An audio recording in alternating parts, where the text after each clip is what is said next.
Hello everyone, स्वागत है आप सभी का। उम्मीद है आप सभी लोग अच्छे होंगे, आप लोग की पढ़ाई अच्छे से चल रही होगी। आज की चर्चा का विषय है ट्राइब्स कम्युनिटी। तो आज हम बात करने वाले हैं अनुसूचित जनजातियों के बारे में और विशेष फोकस है इस वीडियो में अनुसूचित जनजातियों के संबंध में संवैधानिक व्यवस्थाएं, यानी भारत का संविधान जनजातियों को कौन कौन सी सुविधाएं दे रखा है। भारत एक बहुत विशाल देश है, बहुत बड़ा देश है, हम सभी को पता है। और इस आधार पर देखा जाए तो भारत में बहुत सारी भिन्नताएं विविधताएं देखी गई हैं।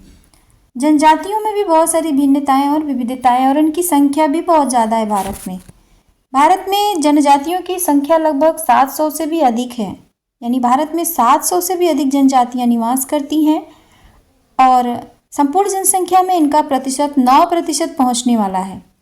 भील जनजाति की संख्या सबसे ज़्यादा है और भील जनजाति को सबसे प्राचीन जनजाति होने का दर्जा भी प्राप्त है। अब रही बात भारत के संविधान की, तो भारत के संविधान में जनजाति शब्द को परिभाषित ही नहीं किया गया है, लेकिन अनुसूचित जनजाति शब्द को संविधान के अनुच्छेद 342(1) के माध्यम से जोड़ा गया है।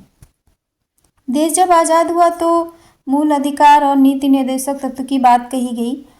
मूल अधिकार के माध्यम से भारत का संविधान किसी के साथ भेदभाव करने का अधिकार नहीं देता है और उसी आधार पे जनजातियों के साथ भी किसी भी आधार पे किसी भी प्रकार का भेदभाव नहीं किया जाएगा। नीति निर्देशक तत्वों के माध्यम से भारत का संविधान उनको शिक्षा की सुविधा देता है, आर्थिक हित की बात करता है, सामाजिक अन्याय की बात करता है, उनके साथ किसी भी प्रकार का अन्याय नहीं किया जाएगा, उनका शोषण नहीं किया जाएगा। तो ये तमाम तरह की सुरक्षा उनको दी गई है। दोनों को मिलाकर के भारत के संविधान में जनजातियों के लिए 2 प्रकार की व्यवस्था है, संरक्षी और विकासी। संरक्षी सुविधा से तात्पर्य है कि उनको किस प्रकार से संरक्षण मिले।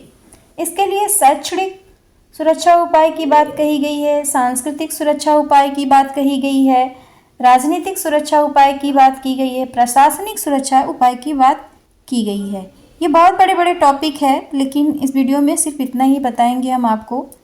विकासीय सुरक्षा से तात्पर्य है कि उनका विकास कैसे किया जाए, उनको कैसे मुख्य धारा में लाया जाए, कैसे सभ्य समाज के बराबर किया जाए, और इसके लिए तमाम योजनाएं बनाई जाती हैं, तमाम नियम बनाए जाते हैं। जैसे ट्राइफेड की व्यवस्था है, जनजातीय स्कूल खोले गए हैं, विशेष रूप से जो ज़्यादा कमज़ोर जनजाति है उन्हें चिन्हित किया जाता है और उनको तमाम तरह की सुविधाएं दी जाती हैं। प्रधानमंत्री जनधन की व्यवस्था है, एकलव्य मॉडल स्कूल बनाए गए हैं जिनमें जनजातियों के बच्चे पढ़ाई करते हैं। तो भारतीय संविधान में 2 तरह की व्यवस्था है, संरक्षी और विकासी। कुछ अनुच्छेदों के माध्यम से भी उनको कुछ सुविधाएं दी गई हैं। भारत के संविधान के 12वें भाग के 275वें अनुच्छेद में केंद्र सरकार राज्य को जनजातीय कल्याण और उचित प्रशासन के लिए विशेष धनराशि की व्यवस्था करता है। 15वें भाग के 325वें अनुच्छेद में यह कहा गया है कि जनजातियों को मताधिकार से वंचित नहीं किया जाएगा। 16वें भाग के 330 और 332वें अनुच्छेद में लोकसभा और राज्य विधानसभा में उनके लिए स्थान सुरक्षित है।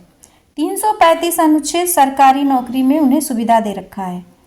338वें अनुच्छेद में राष्ट्रपति अधिकारी की नियुक्ति की व्यवस्था की गई है। ये अधिकारी प्रतिवर्ष जनजातियों की समस्याओं का अध्ययन करता है, अपना रिपोर्ट देता है। ठीक है। अनुच्छेद 342 और 344 के माध्यम से भारतीय संविधान राज्य के राज्यपालों को भी विशेष अधिकार दे रखा है जो जनजातियों की सुविधा का ख्याल रखते हैं।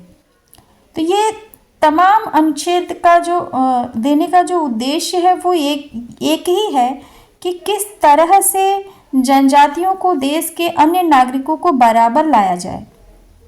आज भी भारत में बहुत सारी जनजातियां ऐसे क्षेत्रों में निवास करती हैं जहां पे किसी भी प्रकार की कोई सुविधा नहीं, भौगोलिक रूप से, पर्यावरणीय रूप से, आर्थिक रूप से, राजनीतिक रूप से वो पिछड़े हुए हैं।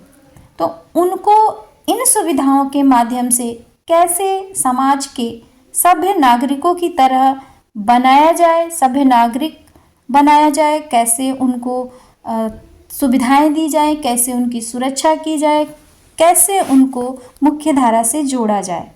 इन अनुच्छेदों का उद्देश्य यही है। आज की वीडियो में सिर्फ इतना ही। Thank you.